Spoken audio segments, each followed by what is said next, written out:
പീരുമേട്ടിലെ ആദിവാസി സ്ത്രീയുടെ മരണം പ്രത്യേക അന്വേഷണ സംഘം അന്വേഷിക്കും. എസ്പിയുടെ നേതൃത്വത്തിലായിരിക്കും അന്വേഷണം. പോസ്റ്റ്മോർട്ടം റിപ്പോർട്ട് ലഭിച്ചിട്ടില്ല എന്നും ഇടുക്കി എസ്പി ടി.കെ. വിഷ്ണുപ്രദീപ് പറഞ്ഞു. ഒരു സ്പെഷ്യൽ ഇൻവെസ്റ്റിഗേഷൻ ടീം ഇതിനുവേണ്ടി ഫോം ചെയ്തിട്ടുണ്ട്. ഡിവൈഎസ്പി പീരുമേട്ടിൻ്റെ നേതൃത്വത്തിൽ 2 ഇൻസ്പെക്ടർ ഉൾപ്പെടുന്ന ഒരു സ്പെഷ്യൽ ടീം ഫോം ചെയ്തിട്ടുണ്ട്. കൂടുതൽ കാര്യങ്ങൾ അന്വേഷണം നടന്നു വരികയാണ്. പോസ്റ്റ്മോർട്ടം റിപ്പോർട്ട് ഇതുവരെ വന്നിട്ടില്ല. അതുകൂടെ വന്നിട്ട് നമുക്ക് കൃത്യമായിട്ട് പറയാൻ പറ്റും. എല്ലാ ആസ്പെക്റ്റും നമ്മൾ അന്വേഷിക്കുന്നുണ്ട്. എനിക്ക് അതിനെപ്പറ്റി പറയാൻ പറ്റും. മനുഷ്യാവകാശ കമ്മീഷനിൽ ഒരു റിപ്പോർട്ട് തേടിയിട്ടുണ്ട്. അത് റിപ്പോർട്ട് നമ്മൾ കൊടുക്കും. അന്വേഷണം നടന്നു വരികയാണ്.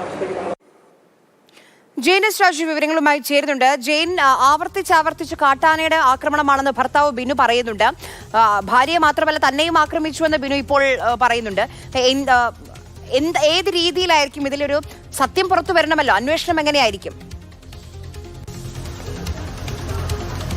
ആര്യ, ഈ പോലീസും അതോടൊപ്പം തന്നെ പോസ്റ്റ്മോർട്ടം ചെയ്ത ഡോക്ടറും 2 തട്ടിലാണ് എന്ന് തന്നെ പറയേണ്ടി വരും.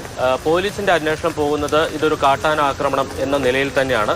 കാട്ടാന ആക്രമണം നടന്നു എന്നതിൻ്റെ അവരുടെ മൊഴികളും അതോടൊപ്പം തന്നെ സംഭവ സ്ഥലത്ത് നടത്തിയ പരിശോധനയും അത് സാധൂകരിക്കുന്നതാണ് എന്ന നിലപാടാണ് പോലീസിനുള്ളത്. പക്ഷേ ഈ പോസ്റ്റ്മോർട്ടം നടത്തിയ ഡോക്ടർ പറയുന്നു ഇത് അത്തരത്തിലുള്ളതല്ല.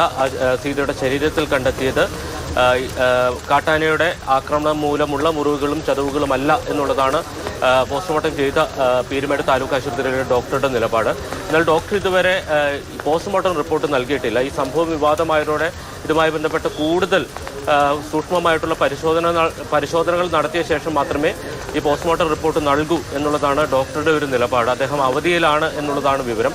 എന്തായാലും ഈ കാര്യത്തിൽ അവ്യക്തതകൾ തുടരുകയാണ്. ഒന്നുകിൽ കാട്ടാന ആക്രമണം മൂലമാണ് ഈ സ്ത്രീ കൊല്ലപ്പെട്ടതെന്ന് കണ്ടെത്തേണ്ടിയിരിക്കുന്നു, അല്ലെങ്കിൽ ഇത് കൊലപാതകമാണെങ്കിൽ ആ കേസിലെ പ്രതിയെ കണ്ടെത്തേണ്ടതുണ്ട്. പക്ഷേ 2 അന്വേഷണവും അല്ലെങ്കിൽ 2 തരത്തിലുള്ള ആരോപണങ്ങളും 2 രീതിയിലാണ് പോകുന്നത്. പോലീസ് എന്തായാലും ഇതുമായി ബന്ധപ്പെട്ട എല്ലാ വിവരങ്ങളും പരിശോധിക്കും എന്നുള്ളതാണ് SP പറയുന്നത്. പക്ഷേ പോലീസ് നടത്തിയ പ്രാഥമികമായിട്ടുള്ള പരിശോധനയിൽ അവിടെ ഒരു കാട്ടാന ആക്രമണം നടന്നതിൻ്റെ ലക്ഷണങ്ങളുണ്ട് സംഭവ സ്ഥലത്ത് എന്നുള്ളതാണ് പോലീസിൻ്റെ ഒരു നിഗമനം. അതിൻ്റെ അടിസ്ഥാനത്തിലാണ് പോലീസ് ഇതുവരെ ഇതുമായി ബന്ധപ്പെട്ട് ഇപ്പോൾ സീതയുടെ ഭർത്താവിനെ കസ്റ്റഡിയിലെടുത്ത് ചോദ്യം ചെയ്യുകയോ അത്തരം നടപടികളിലേക്കൊന്നും പോലീസ് പോയിട്ടില്ല.